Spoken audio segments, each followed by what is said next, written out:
Euroregioni News.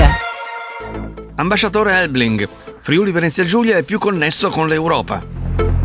L'ambasciatore della Repubblica Federale di Germania Viktor Helbling, accompagnato dal consigliere politico dell'ambasciata Niklas Wagner, ha avuto una serie di incontri ufficiali con rappresentanti del mondo istituzionale ed economico del Friuli Venezia Giulia, ai quali si è aggiunto un confronto aperto con il pubblico organizzato in Sala Iace a Udine e moderato dal direttore del Messaggero Veneto Omar Monestier, con la partecipazione dell'assessore regionale Barbara Zilli, del rettore dell'Università di Udine Roberto Pinton e del sindaco della città Piero Fontrini. Tra il pubblico anche una rappresentanza di allievi dell'Istituto Uccellis. L'Italia, come la Germania, ha un'identità composita che si manifesta nella varietà e particolarità delle sue regioni. Questa potrebbe essere una nuova ricetta politica anche per l'Europa, ha detto l'assessore Zilli nell'incontro con Helbling. Con il rettore dell'Università di Udine Roberto Pinton, l'ambasciatore ha sottolineato la volontà di aumentare gli scambi accademici diretti e promuovere quelli esistenti, del resto già costruiti su decenni di stretta collaborazione, ha detto Pinton.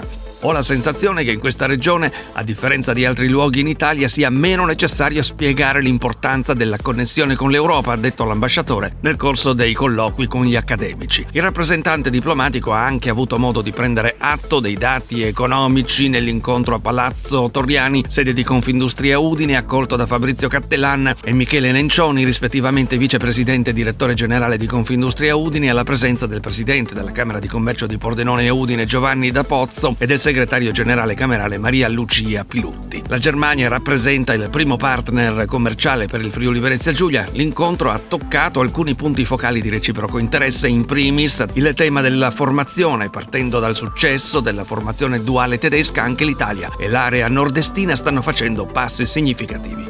Al pubblico di Sala Iace a Udine l'ambasciatore Viktor Helbling ha detto che è compito di una moderna diplomazia quello di guardare alle relazioni tra i cittadini d'Europa e non solamente a quelle di stati e governi, e in quanto alle critiche di potere dominante della Germania, Viktor Helbling ha sottolineato che molto spesso si tratta di percezioni sbagliate, in quanto siamo in un sistema europeo in cui ogni decisione è il frutto di faticosi e continui compromessi. Viktor Helbling si è detto convinto che l'Europa non potrà andare avanti senza il triangolo Italia, Germania e Francia, e in quanto al fenomeno di un'ultradestra che evoca gli spettri del nazismo e dell'antisemitismo, l'ambasciatore ha affermato che si tratta di minoranze che si possono controllare e combattere. Sull'immigrazione, tema di confusione e acceso dibattito in Italia, quanto di germanica esperienza nella sua gestione fin dagli anni 50, così l'ambasciatore ha risposto. Credo che sia uno dei grandi temi del nostro tempo, è un tema che nessun paese può gestire da solo, è un tema almeno europeo, forse globale, se pensiamo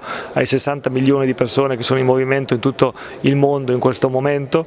È un tema di immigrazione, un tema di emigrazione, un tema di integrazione. Credo che veramente bisogna vedere tutti questi temi insieme.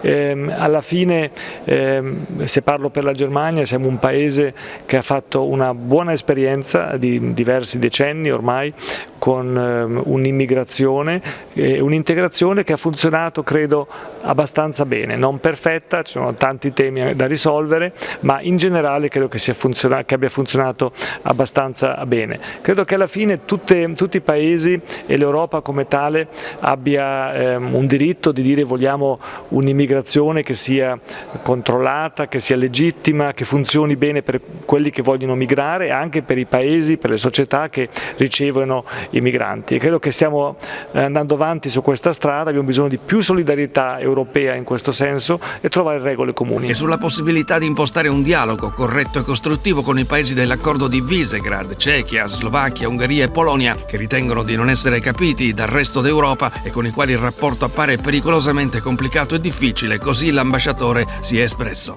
Ma io penso che l'Europa è veramente un percorso, non credo che possiamo dire di essere arrivati dove vogliamo arrivare, dobbiamo essere sempre pronti a trovare compromessi.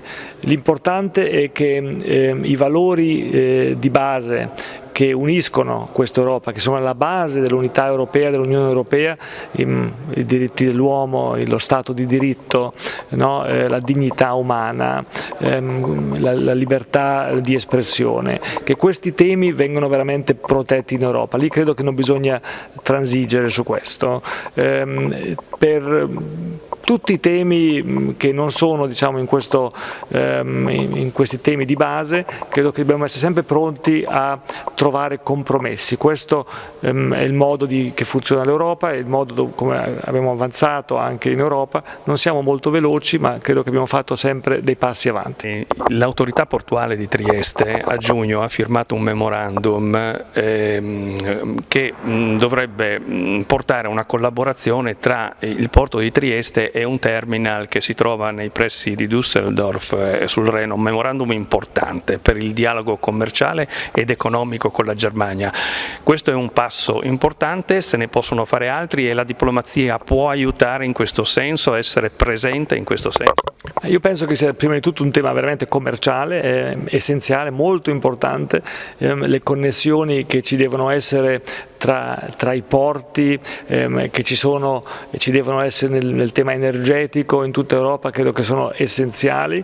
Duisburg è il porto interno più grande che abbiamo in Europa, Trieste è un porto importante che abbiamo sull'Adriatico, allora avere lì una connessione che funzioni mi pare molto importante e davvero un ottimo auspicio per il futuro, certo. Euroregione News.